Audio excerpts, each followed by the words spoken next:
Live from Fargo and serving you on TV, online, and on the go. This is Valley News Live at 5. NDSU is looking to get its 7th championship title against Eastern Washington tomorrow morning. It's expected to be a good game, but for people who didn't travel to Frisco, there are some places here in the Valley to watch the Bison take on the Eagles. Valley News Team's Maddie Gelseth joins us live from one watch party that's offering some sweet deals. Maddie?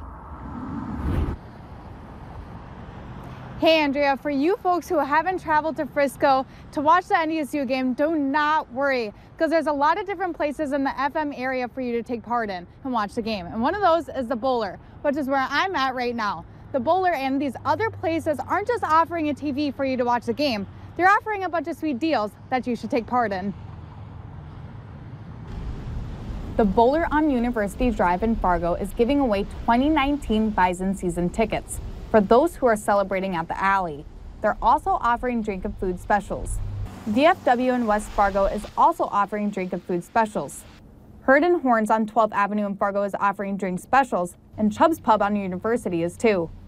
After the Bison score, Chubb's Pub is giving deals on shots. Shotgun Sally's in South Fargo is also doing food and drink specials, but every quarter, Bison fans can win prizes. Shotgun Sally's is also giving away a trip to Mexico in celebration of the big championship game.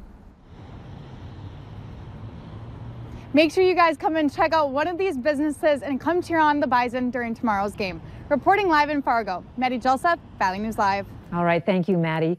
Another day of above normal temps. We're not quite as high as Frisco, Texas, but Hutch, I think we're in the ballpark. Anything to worry about tonight? Well, for most of us, it looks like a very quiet evening here across the valley. A look at our Skycam shows that our conditions are beautiful. Once again, a gorgeous sunset is what we're being treated to. Now, as we head through the evening, there are a few clouds approaching the northern border right now, with a mix of clouds here in the Fargo area. Notice the snow north of Winnipeg. You folks in northwest Minnesota might get a taste of that by morning, but the large portion of the viewing area should be very quiet, with temperatures fairly steady this evening in the low 30s and upper 20s in the FM and Grand Forks areas. We'll see quiet conditions with fairly light winds. All in all, our above average conditions continue. Here's a look at your Proceed Road to Frisco forecast. First and foremost for travelers out there, temperature wise, well, 30s here in the northern plains, but it has really rebounded. Dallas right now at nearly 60 degrees. The storm system that brought their inclement weather yesterday has now shifted off into the Mississippi and Ohio River valleys. So most areas seeing no impact on travel, minus the southeastern United States. The forecast looks like this for game day. First thing in the morning, some crisp 30s in Frisco. But as we go toward the afternoon, we'll enjoy temperatures that will be quite mild on Saturday. We're expecting them to be in the 60s there. So those folks who did travel to cheer on the Bison will have a treat of a day tomorrow in the 60s, while we won't be quite that warm. I'll have details on a little bit of a cool down and some wintry weather in the forecast here in a minute. But even where we are is pretty amazing. Oh, no complaints at all. Yeah, thank you. You're welcome. The sunshine in Frisco, Texas is getting Bison fans fired up for tomorrow's big game.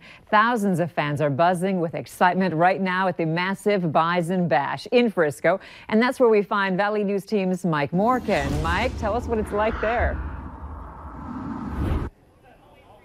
Hello, Andrea, and hello, everyone, back in the Red River Valley. You want to talk about a party? We got a party going on here in Plano, Texas right now. We have not even been inside the door yet. We just got here, and here's what we found. We found folks lined up all the way down to the end of the block.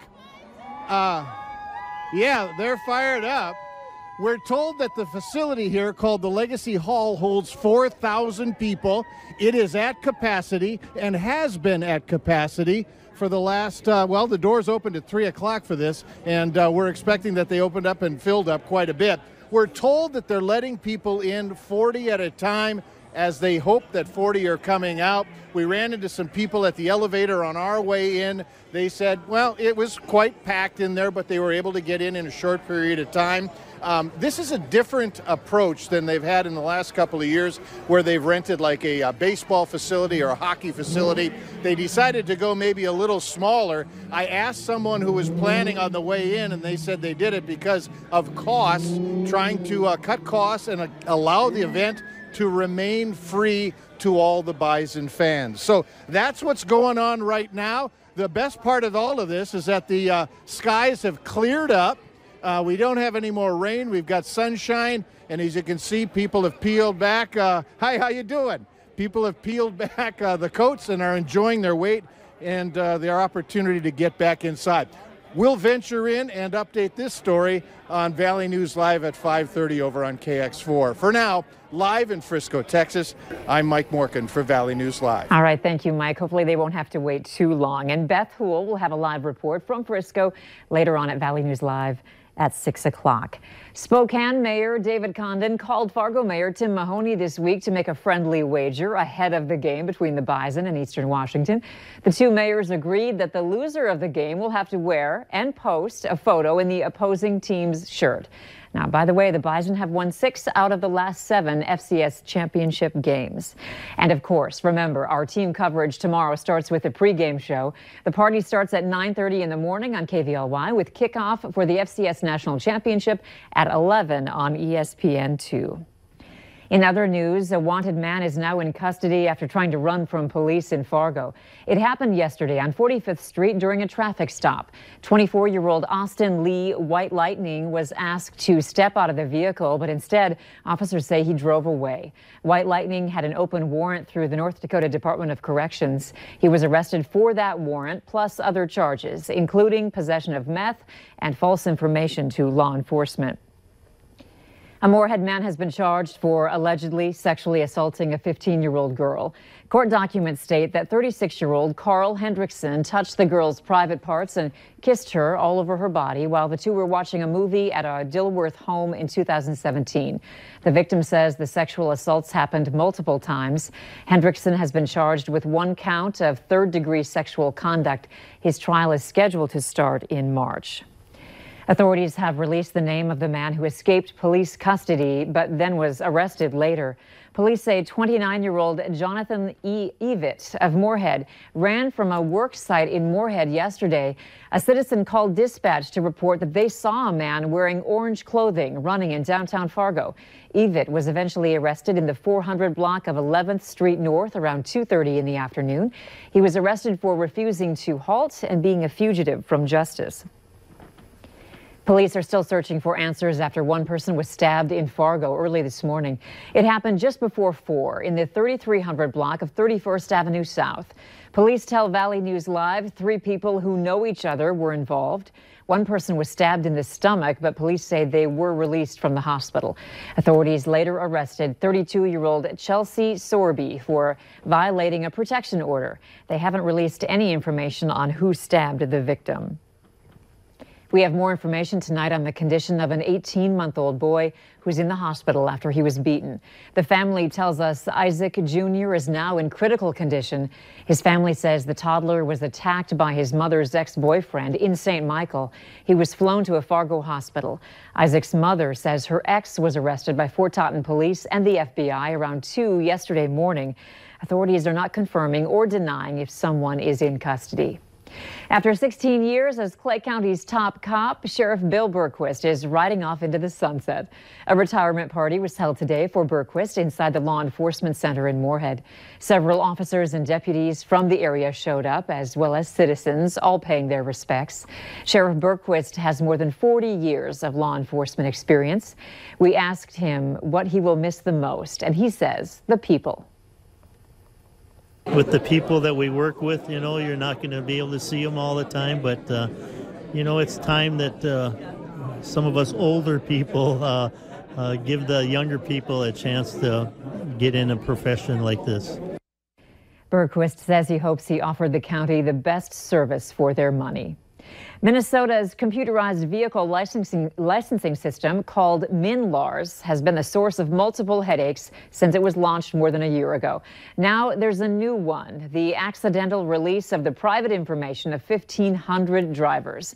The Department of Public Safety sent letters to those 1,500 people telling them that information they may have wanted to keep private was shared with 3 companies. The firms were identified as Experian, Polk, and Safety First. All of them use vehicle data to administer safety recalls from automakers. After the holidays, your home may be full of empty boxes, wrapping paper, and new gifts, which makes it a perfect time to declutter. One organizer suggests putting those gift supplies in separate areas instead of one box, making it easier for next year. For example, find individual compartments for wrapping paper or buy an adjustable rod for hanging ribbon. If you're cleaning out your closets, empty them first, then create separate piles for keeping, throwing, and donating. For the clothes you're keeping, give each type of clothing its own place. Everything has a specific spot. Like if your jeans are always on one particular shelf and your sweaters are over on another shelf, you're never mixing things up. If you know where to put things back, you'll stay more organized in the future. Hagvik also suggests buying trays to help declutter junk drawers. If you're getting some cabin fever and want to get outside this weekend, the cross-country ski trails in Moorhead open Saturday. The ski trails will be open to skiers at MB Johnson Park and Viking Ship Park, again beginning tomorrow. Cross-country ski and snowshoe rentals are offered at MB Johnson Park on Saturdays and Sundays. If you're looking to rent some equipment, the ski package costs $12 and includes skis, boots, and poles. And a family snowshoe rental will cost you $20. For more information, go to our website, valleynewslive.com, and click on this story.